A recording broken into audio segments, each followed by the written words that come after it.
খুলনার ডোমরিয়ায় পুলিশের পৃথক অভিযানে আন্তজেলা গরু চোর চক্রের 4 সদস্যকে আটক করা হয়েছে। গত দুদিন ধরে চলা এই অভিযানে বিভিন্ন এলাকা থেকে চুরিকৃত 5টি গরু উদ্ধার করা হয়েছে। এছাড়াও চুরির কাজে ব্যবহৃত একটি পিকআপ ভ্যান, ঢাকা মেট্রো নম্বর 16, 2452 একটি গ্রিল কাটার এবং একটি বড় হাঁসুয়া জব্দ করেছে পুলিশ।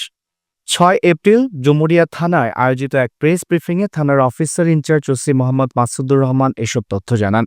তিনি বলেন, এই ঘটনায় 6 জনের নাম উল্লেখ করে ও অজ্ঞাতনামা 3-4 জনকে আসামি করে ডুমুরিয়ায় একটি মামলা দায়ের করা হয়েছে, যেখানে বাদী হিসেবে পুলিশ নিজেই মামলা করেছেন।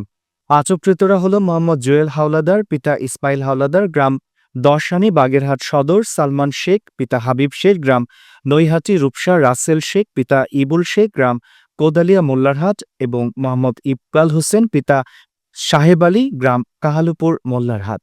পুলিশ আরও জানায়, এই চোর চক্র খুলনা, বাগেরহাট, গোপালগঞ্জ, সাতক্ষীরা, যশোর সহ বিভিন্ন জেলায় গরু চুরি করে আসছে। পরে এসব গরু কসাই হুমায়ুন মীর ও ইকবাল কসাইয়ের কাছে বিক্রি করা হতো। পুলিশ জানিয়েছে, চক্রটির বিরুদ্ধে আরও তদন্ত চলছে এবং শিগগিরই চক্রের অন্য সদস্যদের গ্রেফতারের অভিযান চলবে।